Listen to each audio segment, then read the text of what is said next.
And now, again, it is my pleasure to introduce J.D. Stillwater. He will do the reading and then the sermon. J.D.?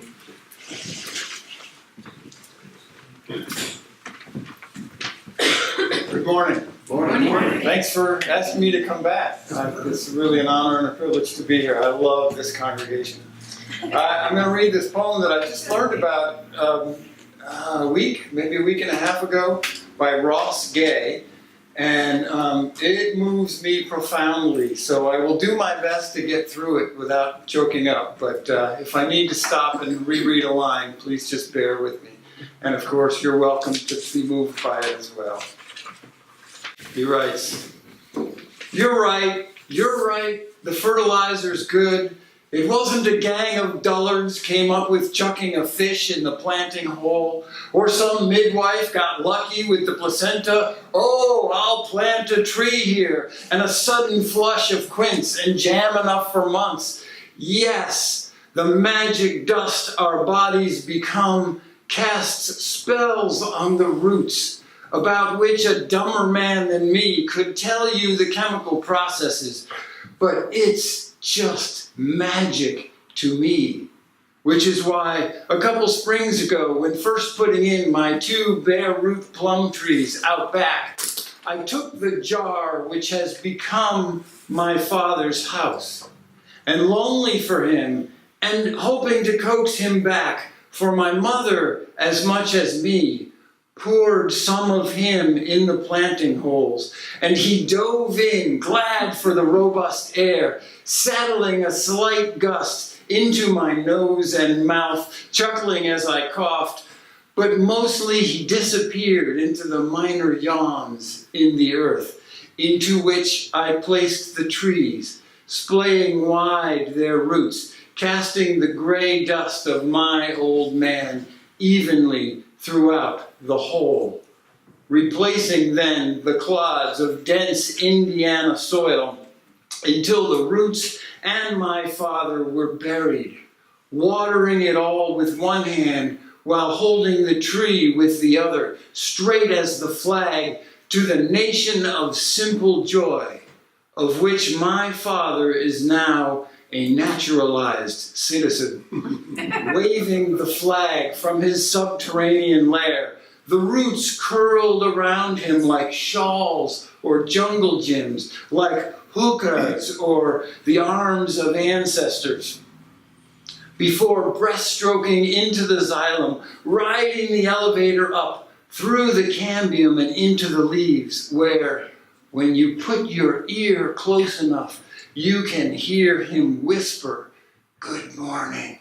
Where, if you close your eyes and push your face, you can feel his stubbly jowls. And good Lord, this year he was giddy at the first real fruit set and nestled into the 30 or 40 plums in the 2 trees, peering out from the sweet meat with his hands pressed against the purple skin like cathedral glass.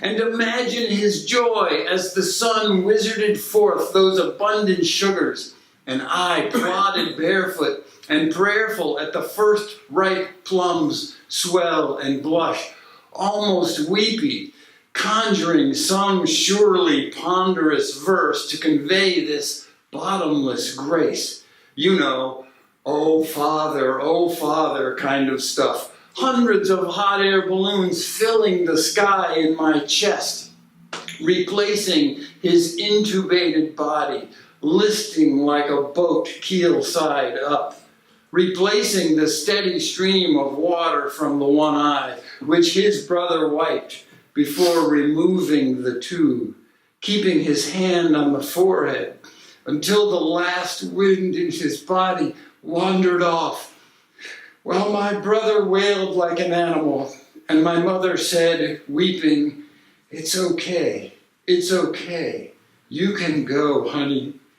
At all of which my father guffawed by kicking from the first bite buckets of juice down my chin, staining one of my 2 button-down shirts, the salmon-colored silk one, hollering, there's more of that, almost dancing now in the plum, in the tree, the way he did as a person, bent over and biting his lip, chucking the one hip out, then the other with his elbows cocked and fists loosely made, and his eyes closed and mouth made trumpet, when he knew he could make you happy just by being a little silly and sweet. Wow, yeah, wow.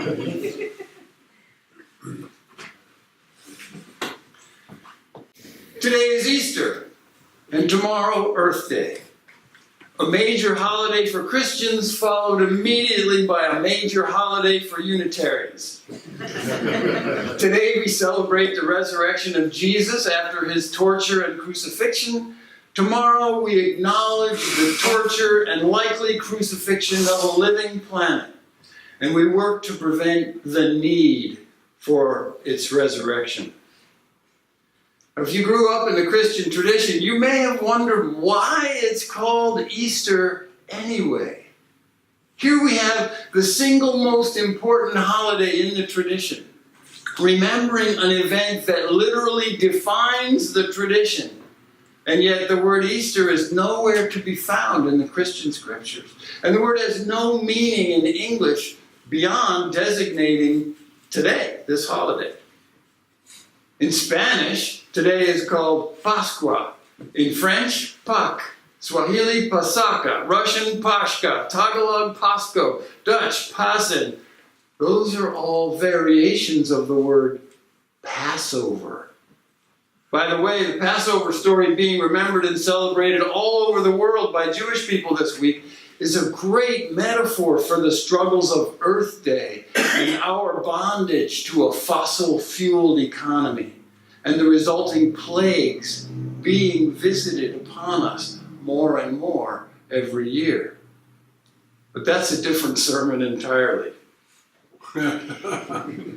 German and English are the only languages to name today after an ancient pagan goddess.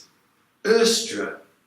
In the part of Europe that's now called Germany, ancient pagans celebrated the spring equinox with symbols of fertility, eggs, rabbits, flowers, all in the name of Östra, the goddess of fertility. I saw a sign recently that made me chuckle. It said, "Silly rabbit, Easter is for Jesus." Well, in different cultures today, this holiday is named after either a Jewish holiday or a pagan one. But the eggs, chocolate, jelly beans, marshmallow peeps, bunnies, and all that plastic grass from hell that we used to celebrate it, those all came from the pagan side of the family. While I'm being irreverent, let me tell you about another comment someone made online, asking, "Isn't Jesus technically a zombie?" I thought that was funny. But this sermon is supposed to be about resurrection. Now there's an obvious resonance between resurrection and the seasonal return of abundant life and warmth after a long winter. A winter which our temperate climate ancestors, for which those ancestors, winter meant deprivation, if not famine. This resonance certainly helped Christianity find a home in pagan lands. But beyond our ecological neighborhoods awakening from the sweet sleep of winter, the sleep of winter, does resurrection offer anything to non-theists? Now, at the risk of being a downer on Easter, I have to point out that you can't have resurrection without death. That means we have to talk about death, at least a little. Death has been more on my mind the last few years as people whose living I took for granted begin to die off in an ever-increasing hemorrhage of loss. Maybe for you too. The more I contemplate death, though, the more clear it becomes that life and death are the same thing. The Taoists really nailed this when they created the yin-yang symbol. I notice it's on your little placard down here. Life on this planet only happens because living things eat each other. To live is to eat, and to eat is to kill. We can argue about the relative harm of killing plants or killing animals, but either way, death is right there in every mouthful. On longer time scales, death is what allows evolution to innovate. Carl Sagan once said, "The secrets of evolution are time and death." We wouldn't even be here if the dinosaurs hadn't made way for us by dying. And they wouldn't have existed if green plants hadn't previously wiped out all the earliest life forms on this planet by spewing out a toxic gas, a gas we call oxygen. Life and death cannot be separated. Like the yin-yang symbol, they cycle, they dance together, each containing and giving rise to the other. We Americans are raised in a culture that fears death. We don't even like to mention it. Talking about death is impolite, dark, morbid. Death is to be avoided at all costs. A close friend of mine died of ALS 4 years ago, and his body now rests in cryogenic suspension somewhere in Michigan. Before he died, he set up a perpetual trust to pay for the energy needed to keep him frozen until he can be awakened. He hopes he'll be cured of ALS and resume life in a new, hopefully better world. He encouraged friends to leave messages for him now and then on his blog for him to read upon awakening. A tremendous amount of effort and expense for what's in all likelihood a hopelessly slim chance at an afterlife. There is a way to do that for less, you know. Some people today have only their heads frozen with the expectation that someday their brain can be scanned and their personality and memories uploaded into the internet to live a fully digital afterlife in the cloud, so to speak.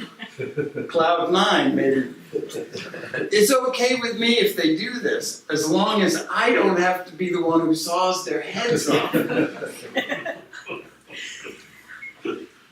For those of us for whom nature is enough, who rather than looking to the supernatural for solace and inspiration, look for it in this world, is there any hope of an afterlife other than having our corpuscles float in some giant flask of liquid nitrogen?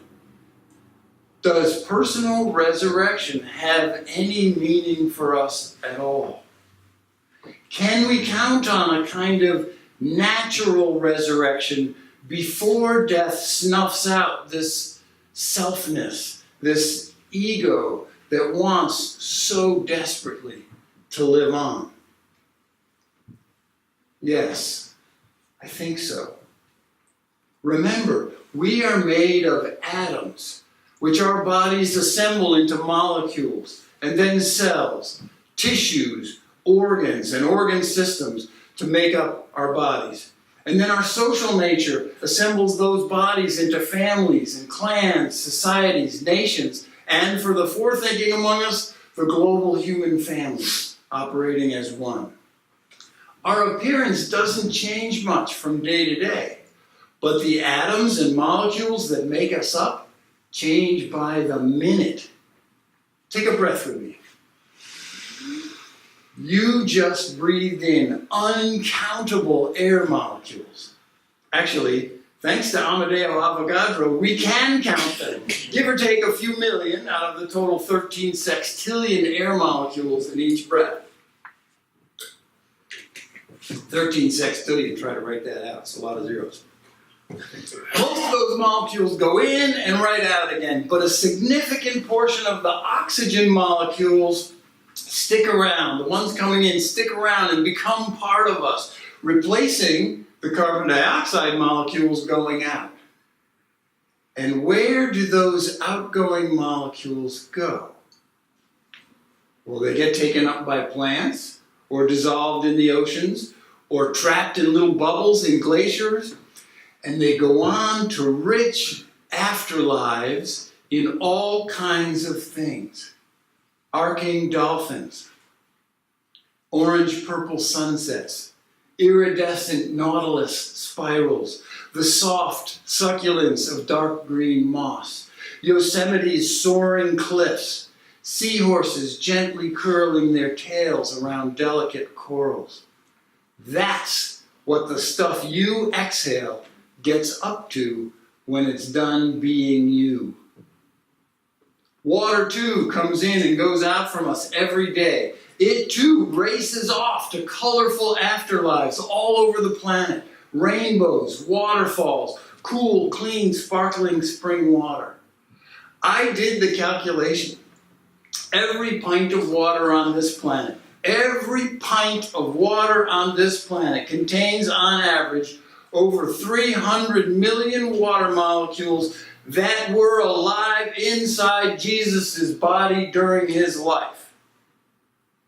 He died young, so the same pint of water contains even more molecules from, say, George Burns, or my grandfather who lived to be 100. All water is holy water. It is the very atoms of our ancestors every time we drink.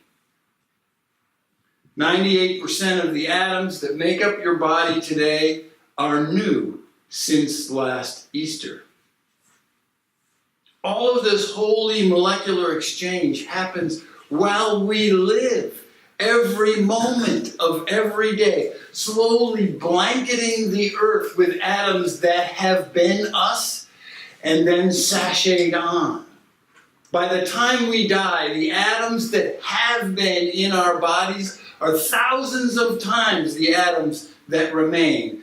And those few remaining atoms are the tiny remnant that get buried or cremated.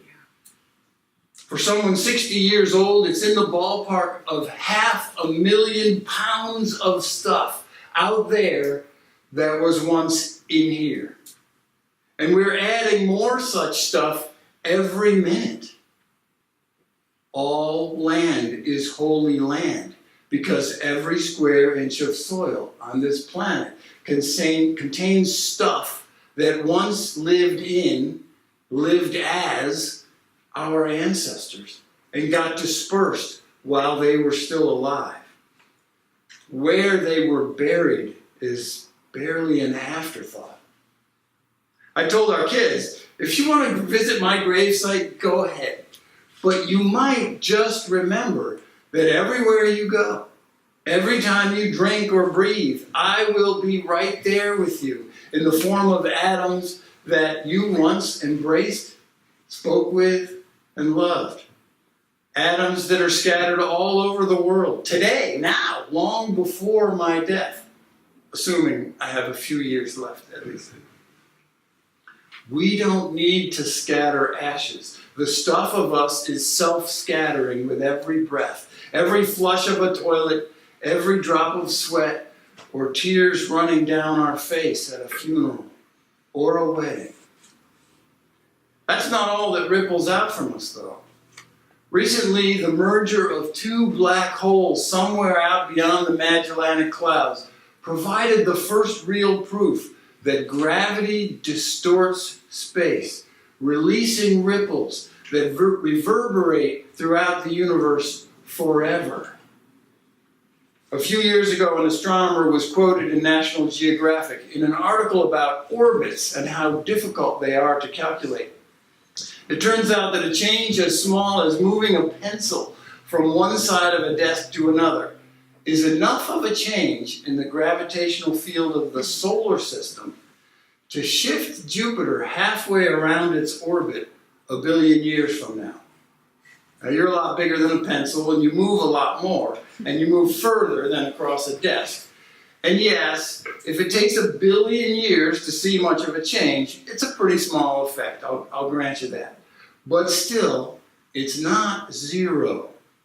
The gravitational waves from everything you do ripple out into the universe forever.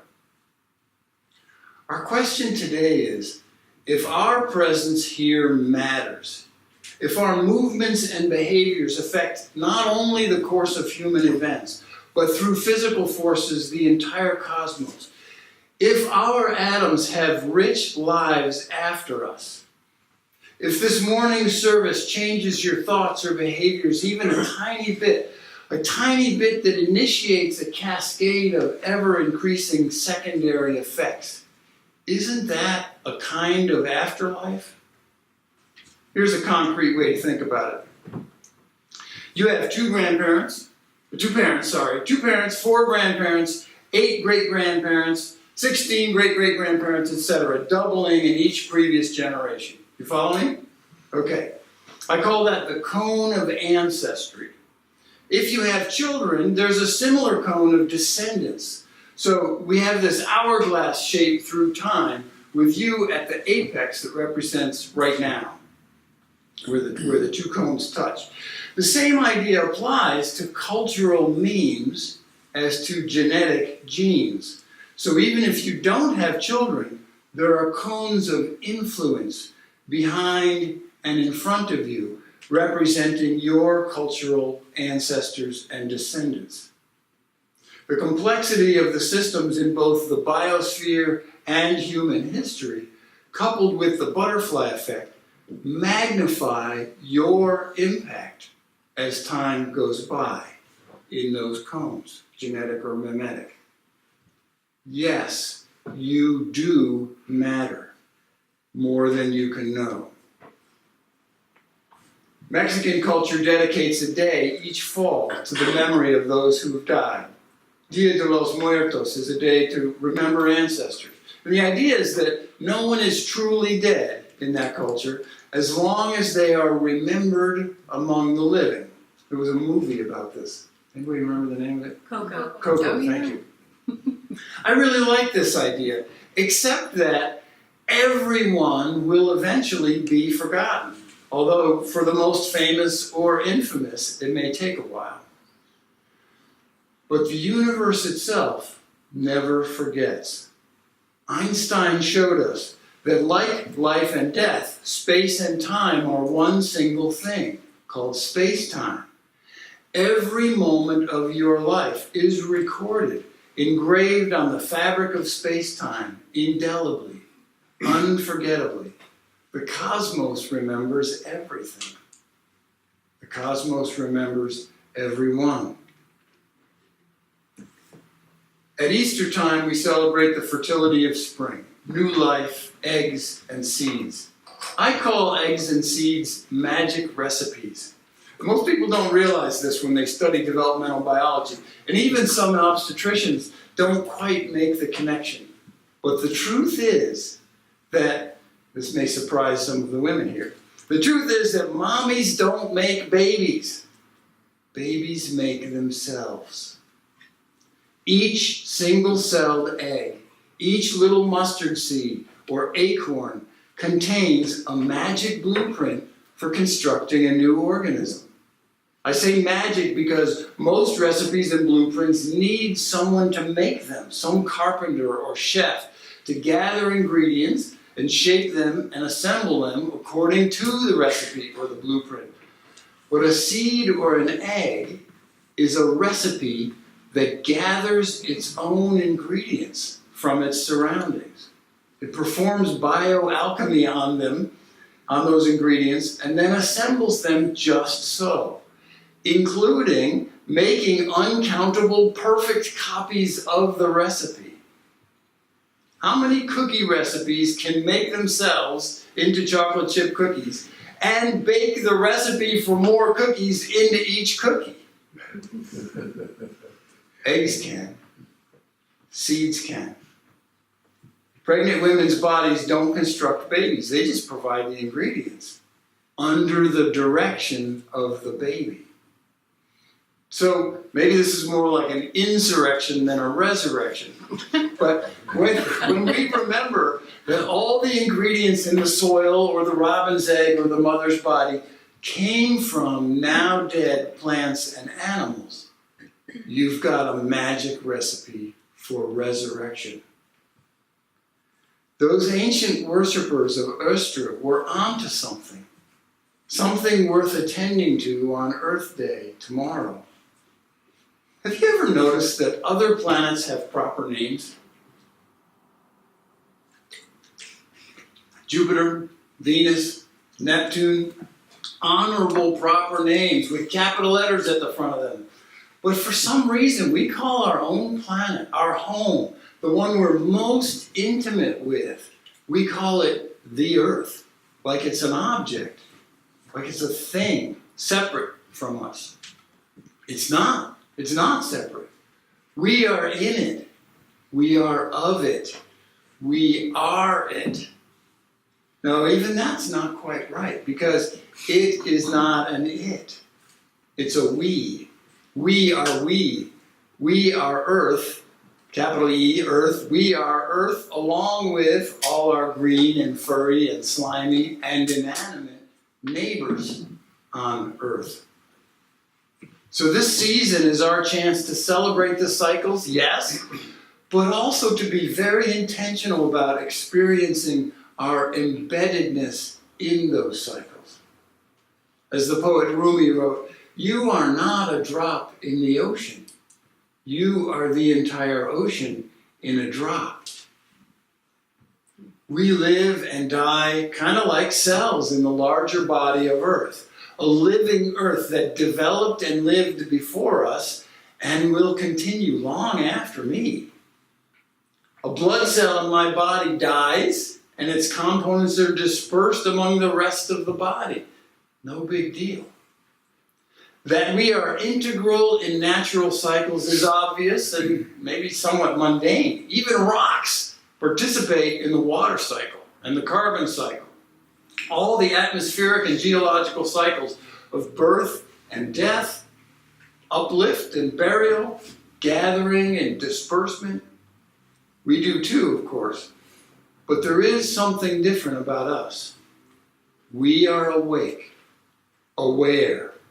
We are conscious participants in those cycles if we remember to experience them consciously.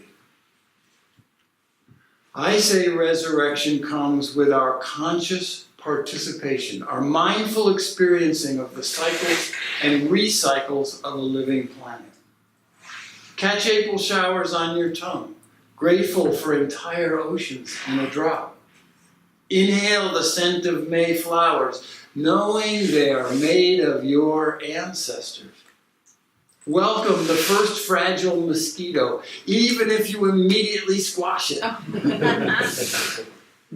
With each deliberate, mindful interaction with the world, you are resurrected. When you breathe deeply, knowing this precious breath contains the dust of your ancestors, you are resurrected along with them. When you pick up litter, or write your representatives, or start composting, or take kids to an Earth Day celebration, you are resurrected along with the earth. Next spring, when to your delight the daffodils return, you are resurrected. And so is the long-forgotten botanist who first bred them centuries ago. When a grown-up child makes a wise decision because they remembered something you said decades ago, you are resurrected, and so is that child. When carbon dioxide you exhaled this morning gets incorporated into an iridescent seashell that catches a beachgoer's eye in the year 3019, you are resurrected. When we accept with grace that this river of life is long and wide and made of ourselves and all our relations, we are resurrected. Because knowing this accepting the inherent goodness and balance of the cycles within cycles, and being ourselves conscious participants embedded in those cycles, reassures us that there is indeed an afterlife, a glorious one even while we live. We are in it already. We are part of a living whole. And we know that what comes with death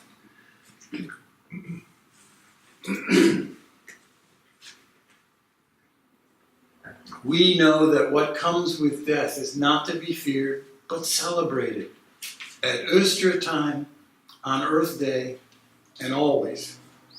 May it be so. Amen.